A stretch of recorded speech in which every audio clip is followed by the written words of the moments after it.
छोटी माँ, छोटी माँ। बलराम, क्या होगा लल्ला? सब ठीक तो है ना? छोटी माँ, वो क्या होगा लल्ला, बता।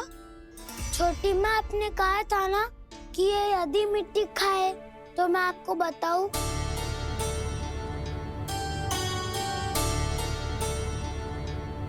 कान्हा, जे मैं क्या सुन रही हूँ?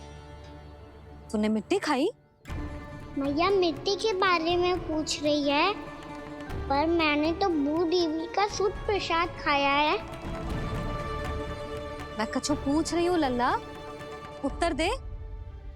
तूने मिट्टी खाई है कि ना? तो क्या मैं असत्य बोल रहा हूँ? मैंने स्वयं देखा है छोटी माँ कि अकेले बैठकर मिट्टी खा रहा था। आप सबसे पूछिए, इन्होंने भी देखा था। वाह, सूख के सखाओ ने 2 कांटे ही साथ छोड़ दियो। मुझे तुझसे सच सुनना है कान्हा। बता, तूने मिट्टी खाई है कि ना? झूठ बोल रहा है? सच्ची सच्ची बता, खाई है? ना भैया, मैंने मिट्टी ना खाई।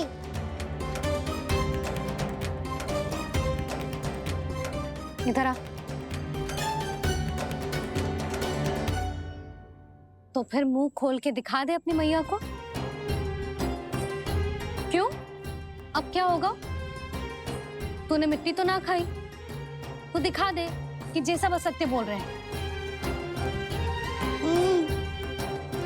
कान्हा, मुंह खोल।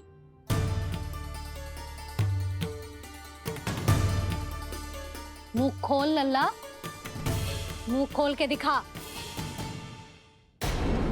दिखा मैया को। आ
हे नारायण, ये कैसा अद्भुत दृश्य है।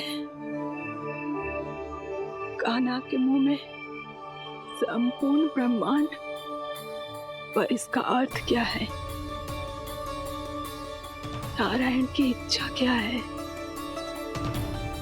क्यों दिखाया उन्होंने मुझे ये सब? क्या बताना चाहते हैं मुझे वो ये सब? कुछ ना कुछ कारण तो अवश्य है। लगता है मुझे मेरे इन प्रश्नों का उत्तर मेरे कान्हा के पास जाके ही मिलेगा।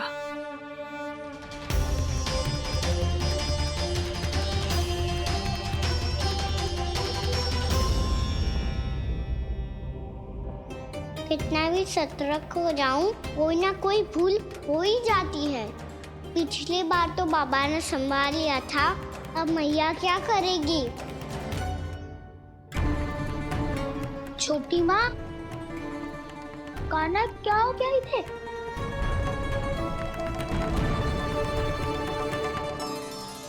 मैया,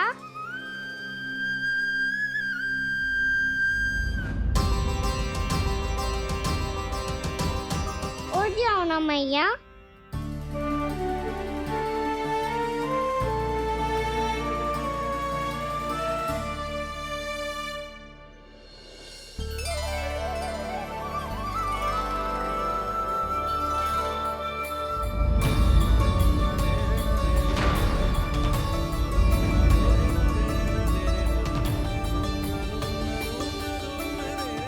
मैया,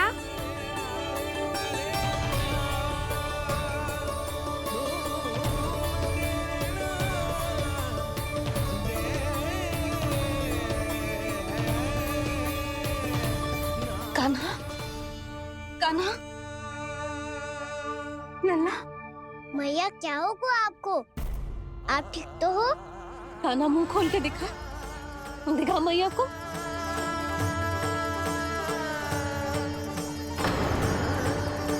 इसमें तो बस मिट्टी है, तो जो मैंने देखा वो क्या था? स्वप्न था मेरा या कोई भ्रम हुआ था?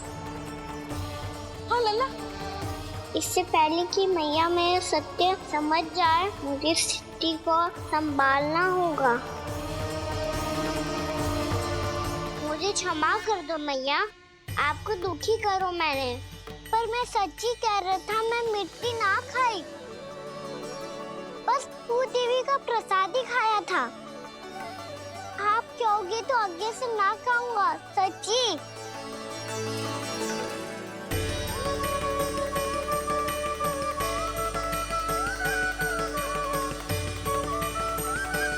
बस बस लल्ला बस,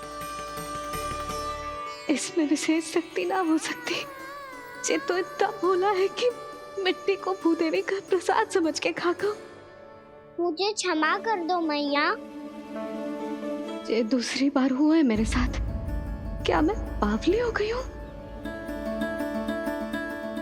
ना ना, मैं तो पूरी तरह ठीक हूँ। फिर क्या कारण हो सकता है इसका?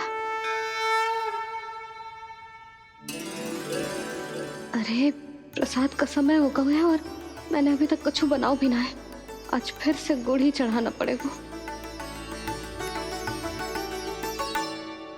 मैं आए दिन भोग में गुड़ चढ़ा रही हूँ, अवश्य इसीलिए मिट्टी को गुड़ का प्रसाद समझकर खा गो मेरा कान्हा।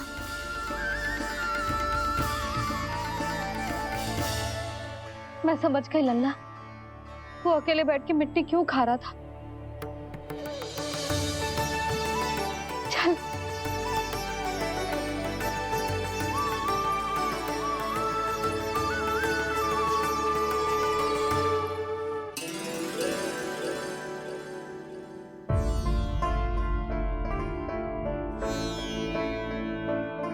मुझे क्षमा कर दो प्रभु। अपनी ममता में लल्ला की आवश्यकता को सबसे अधिक महत्व दे रही थी मैं। इसी कारण से आपकी भक्ति में भूल चूक हो गई। पर आप तो साक्षी हो, मेरे मन के भीतर आपकी श्रद्धा और भक्ति में कुछ कमी ना है।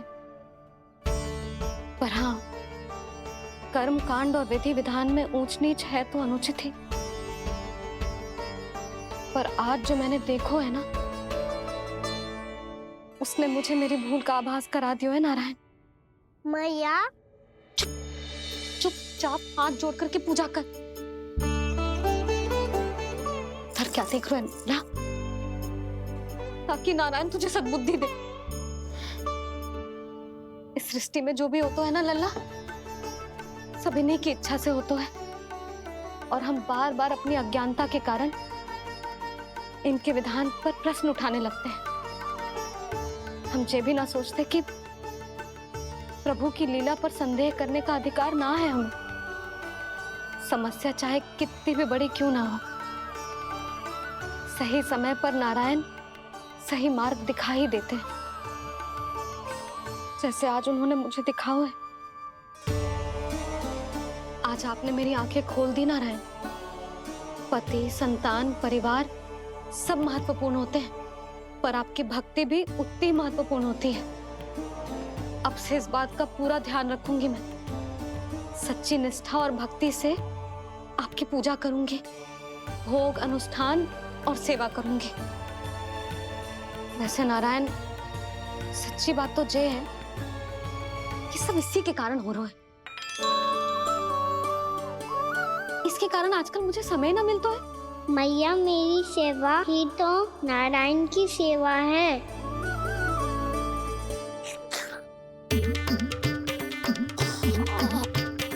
मुस्कुरा क्यों रहे रे?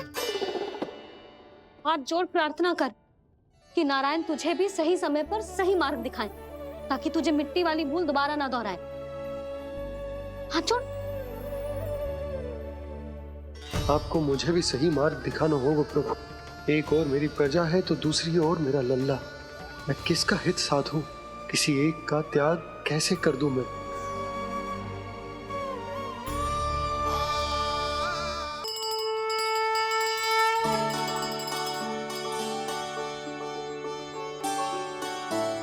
मैया, प्रसाद दो ना।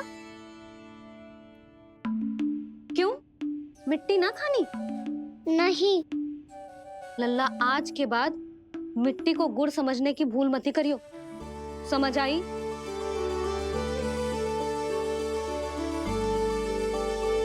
जा अब विश्राम कर।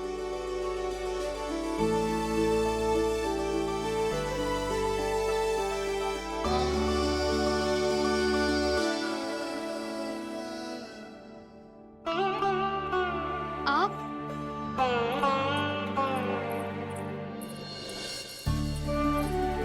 लो जी, मुझे ना आपसे बहुत महत्वपूर्ण बात करनी है। मेरे साथ आओ, चलो। बहुत आवश्यक बात करनी है। बैठो, बैठो जी।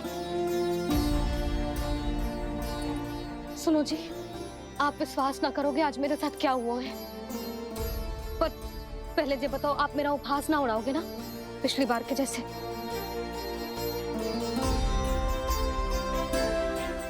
मैंने ना कान्हा के मुंह में फिर से ब्रह्मांड देखो है। आप ऐसे क्या देख रहे हो? सच्ची में देखो है। और इतना ही ना, मैंने तो ये भी देखो कि श्री नारायण गोकुल में हर स्थान पे है। जहां देखो वही नारायण। ये तो इसी बात का संकेत है यशोदा के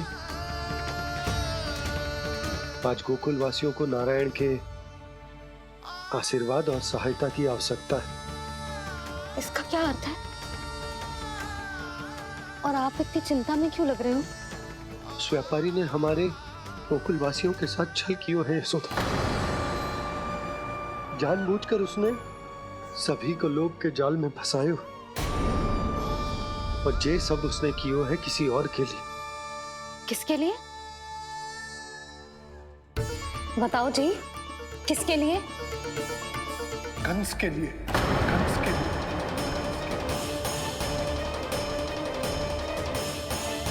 उसे कंस नहीं भेजा था यहाँ।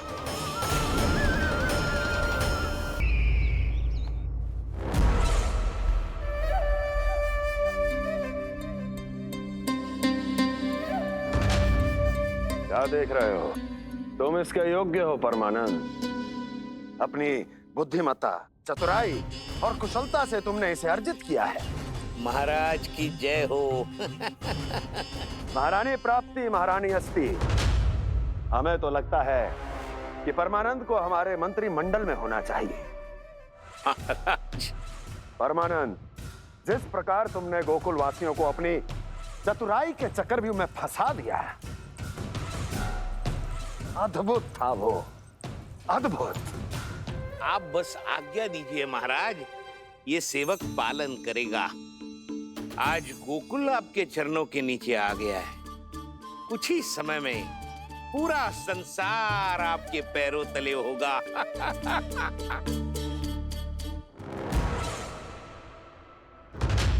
आपको सच में लगता है महाराज कि गोकुलवासी अपने वचन का पालन करेंगे और जीवन भर अपना दूध, दही, घी और माखन हमें निःशुल्क देते रहेंगे? भोले हैं वो, भक्त हैं, और यही उनकी सबसे बड़ी दुर्बलता है। और यही दुर्बलता उन्हें विवश कर देगी। और उससे भी आनंद की बात है ये कि उनका राजा नंद अपनी प्रजा को जीवन भर कष्ट सहते देख नहीं पाएगा और दौड़ता हुआ, भागता हुआ यहाँ आएगा मेरे चरणों में, अपने उस पुत्र के साथ। पर वो तो महाराजा है ना, उसे कुछ कमी है क्या? फिर हमारे भोले भाले गोकुल वासियों को क्यों फंसा रहे हैं जी? ना ना, बात कछु और है। सच्ची सच्ची बताओ, क्या चाहता है वो? कहीं बाबा ये ना बता दे कि कंस मामा ने यह सारा छल मुझे मथुरा बुलाने के लिए रचा है। मैया की ममता भय में बदल जाएगी। ऊपर से देखो तो बस दूध, दही, माखन का छोटा सा छल है, पर इसके पीछे कोई बहुत बड़ा षड्यंत्र छुपा है इसका। आप जानते हो ना क्या है? मुझे ना बताओगे? बताओ बताओ जी। यशोदा, वो चाह तो है कि मैं दरबार में जाऊं और साथ ले जाऊं। साथ ले जाओ? बाबा क्या कर रहे हो, संभालो। किसे साथ ले जाऊं? गांव वालों की दया की पुकार को, उनकी सहायता की गुहार को। उसने कहलवाई है कि मैं हाथ जोड़कर उसके सामने विनती करूं, तभी वो गांव वालों को निःशुल्क उत्पाद देने की व्यवस्था से मुक्त करेगा। अब मुझे समझ ना आ रहा कि मैं क्या करूं।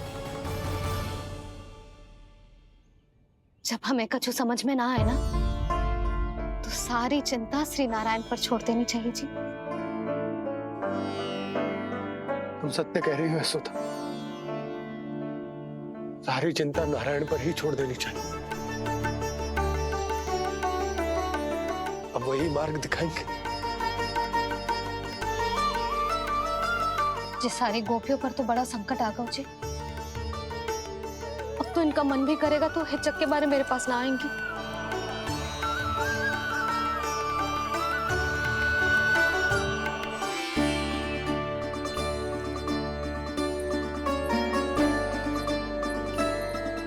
बाबा तो पूरी तरह भूल गए हैं प्रभु, ये सच में आप कौन हैं?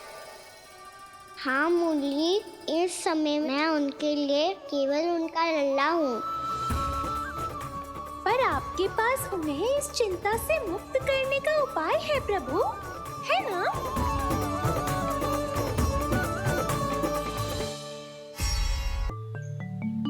हे नारायण,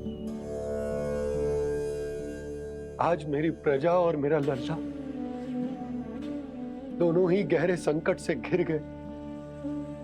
आपको मेरी सहायता करनी होगी।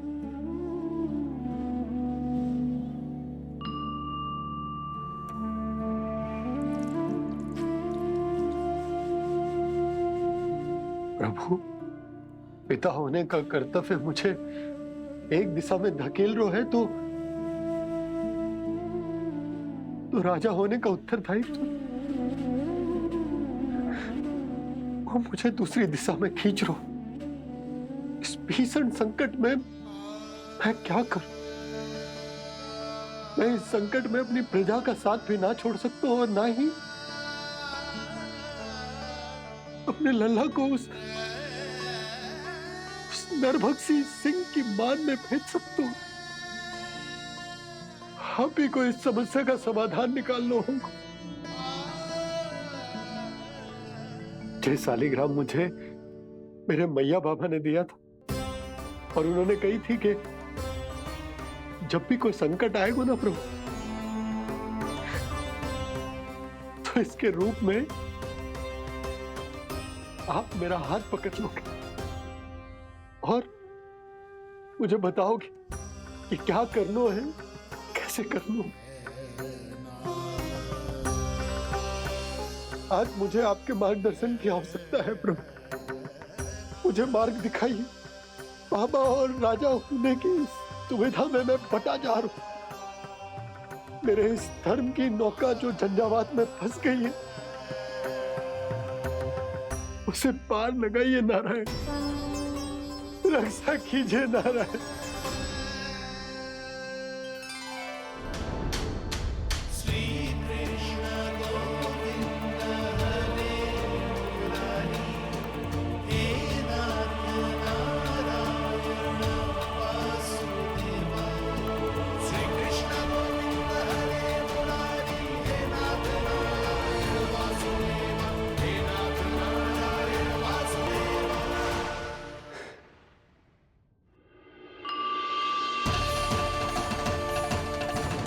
शालिग्राम यहीं तो रखा था मैंने, कहाँ गिर गया, कहाँ चला गया? मैंने तो यहीं रखो तो।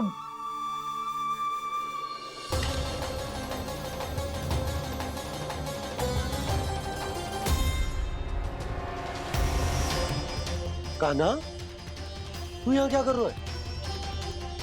शालिग्राम देखो तूने?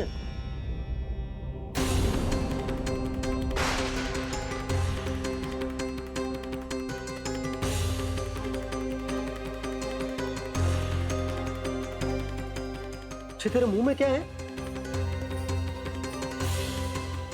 कान्हा, कहीं तूने शालिग्राम मुंह में तो ना ले लियो? हे नारायण, क्षमा करना, अबोध बालक। जी क्या करो कान्हा तूने?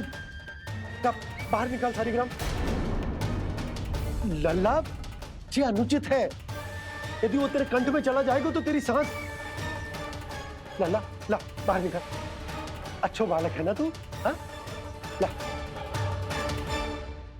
अरे तेरी मैया को पता चलेगा ना तो वो कहेगी कि ना तो प्रजा का ध्यान रख सकते हो, ना ही अपने लल्ला का। लोभ के फंदे में चारों ओर से जकड़ गए थे हम।